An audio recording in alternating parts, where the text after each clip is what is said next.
So hello friends, demand आ रही थी आप लोगों की कि आपको कोई एक बेस्ट ऑयल के बारे में बताना है। फूड ऑयल जो हम खाते हैं उसके बारे में एक छोटी सी डिटेल मैं आपको दे रहा हूँ। ये बहुत इन्फॉर्मेटिव वीडियो होने वाला है, तो अपने जो भी रिलेटिव्स जिनका आप चाहते हैं कि हेल्थ सुधरे उनके लिए इस वीडियो को जरूर आप शेयर करने की कोशिश करना। लेकिन पहले जरूरी है कि आप खुद समझ लें। देखिए, फूड ऑयल एक बहुत बड़ा एक चैलेंज रहता है कि कौन सा फूड ऑयल हम लें। अगर आप थोड़े से भी हेल्थ कॉन्शियस हैं तो ये एक बड़ी प्रॉब्लम रहती है। जब हम डॉक्टर्स के पास जाते हैं तो डॉक्टर्स हमें सजेस्ट करते हैं कि आप ऑयल को ना बदल बदल के खाएं। ये कभी आपने सुना होगा, अगर आपने कभी आप मिले होंगे किसी जो हार्ट स्पेशलिस्ट होंगे उनके साथ या किसी डॉक्टर से, तो वो ऐसा बताते हैं कि आप अपने ऑयल को, जो फूड ऑयल होता है, उसे बदल बदल के आप खाया करें। उसके पीछे कारण क्या, पहले मैं उसे बताता हूँ, फिर किस तरह के ऑयल से भी मार्केट में चल रहे हैं, कैसे आप पहचान करें ऑयल की। मैं ये नहीं बोलूँगा कि कोई ऑयल अच्छा है या बुरा है, आपको पहचान करना बताऊँगा ताकि आप अपने हिसाब से फिर अपना सजेस्ट कर लें कि कौन सा आपके लिए सही रहने वाला है। देखिए, जो भी फूड ऑयल्स होते हैं उन सभी में फैटी एसिड पाया जाता है। हर ऑयल में जो भी खाने वाला होता है, चाहे वो सोयाबीन का तेल हो या जैसे आप सोयाबीन ऑयल कहते हैं, या फिर वो सरसों का हो, मस्टर्ड ऑयल कहते हैं, सनफ्लावर हो जो कि सूरजमुखी का ऑयल होता है, या फिर अलग अलग तरीके के जो भी ऑयल्स होते हैं सनफ्लावर, वो सभी में फैटी एसिड पाया जाता है। अब इंपॉर्टेंट क्या है कि ये फैटी एसिड जो होते हैं, मैं मोटा मोटा आपको बता रहा हूँ, जितना इतना ज़्यादा टेक्निकली भी नहीं जाऊँगा, लेकिन उतना भी हम सीखेंगे जितना जरूरी है। क्या होता है कि तीन तरह के जो ये फैटी एसिड इसमें होते हैं। एक का नाम होता है सफ़ा, कहते हैं उसे शॉर्ट में, यानी कि SFA, सैचुरेटेड फैटी एसिड। एक होता है पॉली अनसैचुरेटेड फैटी एसिड और एक होता है मोनो अनसैचुरेटेड फैटी एसिड्स। कोई भी अगर आप ऑयल लेंगे ना, उसमें इंग्रेडिएंट्स होते हैं, उस इंग्रेडिएंट्स में ये आपको दिखाई देगा, जैसे सैचुरेटेड फैटी एसिड यानी सफ़ा, पॉली अनसैचुरेटेड फैटी एसिड, और एक होता है मोनो अनसैचुरेटेड फैटी एसिड। अगर आपको स्क्रीन में दिख रहा होगा तो किसी भी ऑयल में अगर आप उठाएंगे, तीनों दिए रहते हैं और उनकी क्वांटिटी कितनी है उस ऑयल में ये भी दी रहती है। वर्ल्ड हेल्थ ऑर्गेनाइजेशन जो एक है, मतलब जो हेल्थ के मामलों को देखता है पूरे ग्लोबल लेवल पे, उसने कुछ पैरामीटर सेट किए हैं कि अब एक आम इंसान कैसे पता करे कि कौन सा तेल है। वो उतनी टेक्निकलिटी में नहीं जाना चाहता, तो उसके लिए उन्होंने डिसाइड किया कि आपके पास सफ़ा, पूफा, मूफा का रेशियो अगर इतना इतना इतना है, जो कि उन्होंने दिया है, आपको स्क्रीन में शो भी हो रहा होगा। अगर वो 24, 34 और 42 यानी इस रेशियो में अगर वो पाया जा रहा है तो वो ऑयल बेस्ट है। अब वो किस चीज़ का ऑयल है ये मैटर नहीं करता, लेकिन अगर उसमें सफ़ा, पूफा, मूफा इस रेशियो में पाए जा रहे हैं तो वो अच्छा ऑयल है। अब आपके मन में एक सवाल आएगा कि ये करते क्या है।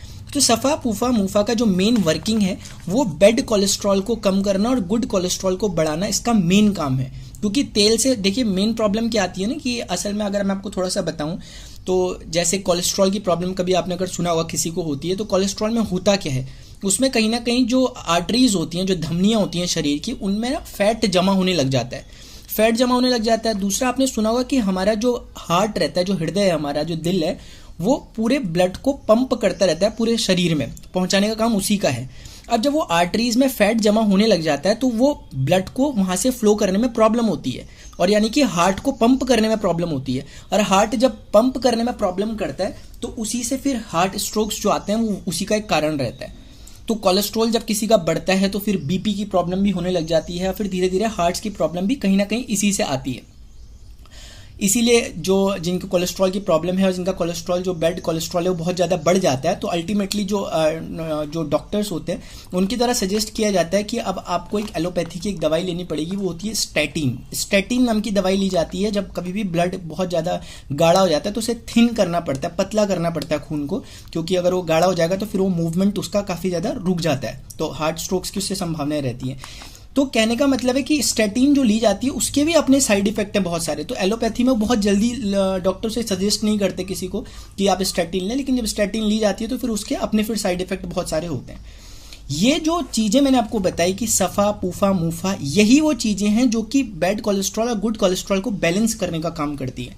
हम ये नहीं कहेंगे कि कोलेस्ट्रॉल को कम करती है, ये बुरे कोलेस्ट्रॉल को कम करती है और अच्छे कोलेस्ट्रॉल को बढ़ाती है। इस ऑयल की खास बात क्या है कि ये ऑयल है राइस ब्रान ऑयल। अभी कुछ टाइम पहले तक, तो 2-3 साल पहले तक ज़्यादा अवेयरनेस नहीं थी, लेकिन कोविड आने के बाद लोगों में काफ़ी अवेयरनेस हुई। अब लोगों ने इसका नाम भी समझ में आ गया लोगों को कि हाँ, ऐसा ऑयल है बाजार में। पहले लोगों को लगता था कि ये कौन सा ऑयल है, कुछ लोग इसे ब्रांड कहते हैं, एक्चुअली ये राइस ब्रान है। ब्रान चावल की जो धान होता है ना, जो ब्राउन राइस होता है, उसकी धान की भूसी को ब्रान कहते हैं, और राइस यानी चावल, तो उसका बना हुआ ये ऑयल है। शुरुआत के माध्यम से आप देखेंगे अलग अलग कंपनियां राइस ब्रान ऑयल निकाल रही है।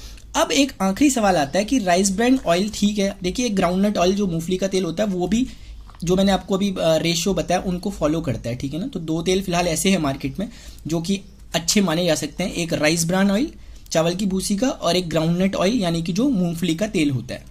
तो एक बात तो समझ में आ गई कि हमें सबसे पहले क्या देखना है, रेशियो चेक करना है, बस एक काम।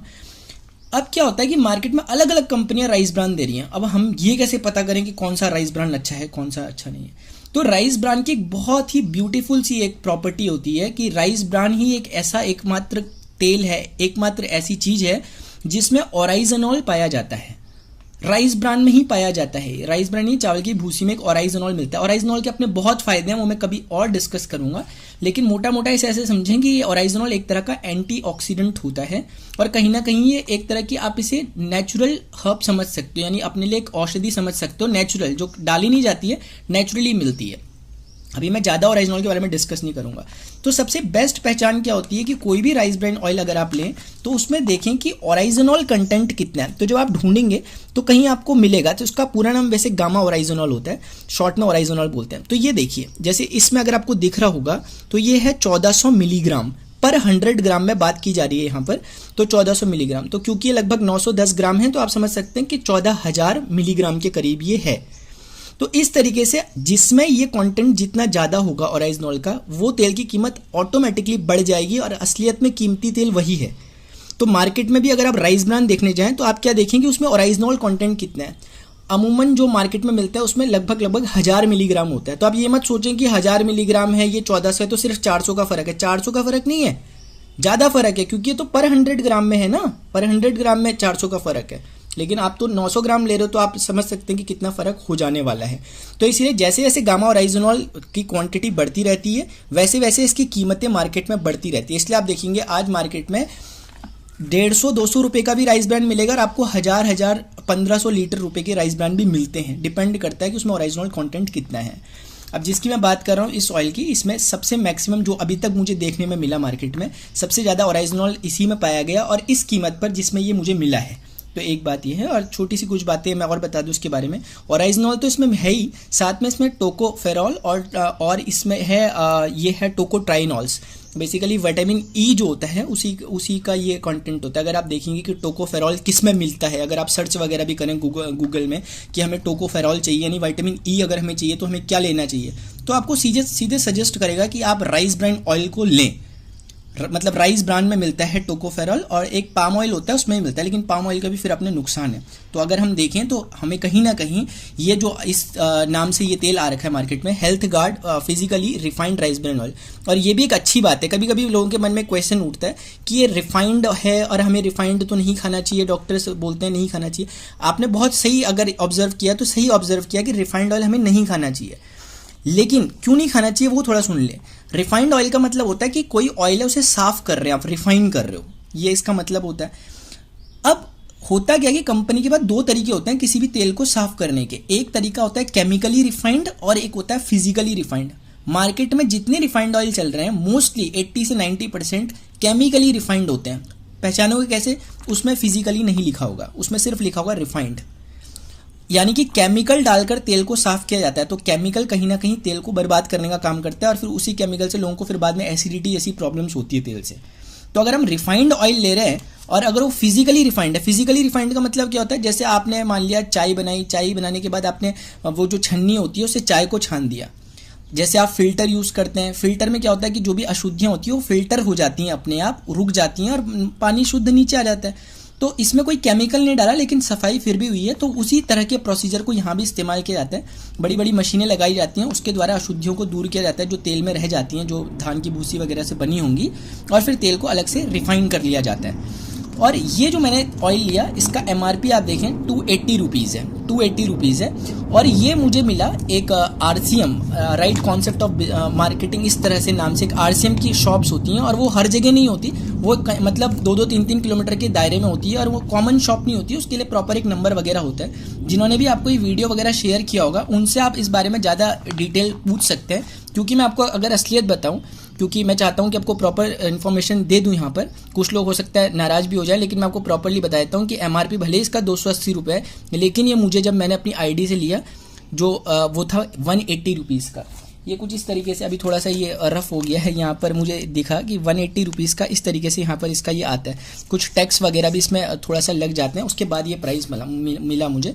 और उसके बाद भी तकरीबन 7 रुपये से लेकर लगभग 20 रुपये तक, मतलब मिनिमम 7 रुपये या मैक्सिमम 20 रुपये खाते में, अकाउंट में आपके फिर बाद में रिफंड हो जाते हैं महीने के अंत में। तो कुल मिलाकर 280 का भले इसका प्रिंट रेट था, लेकिन 180 का मुझे भी मिला।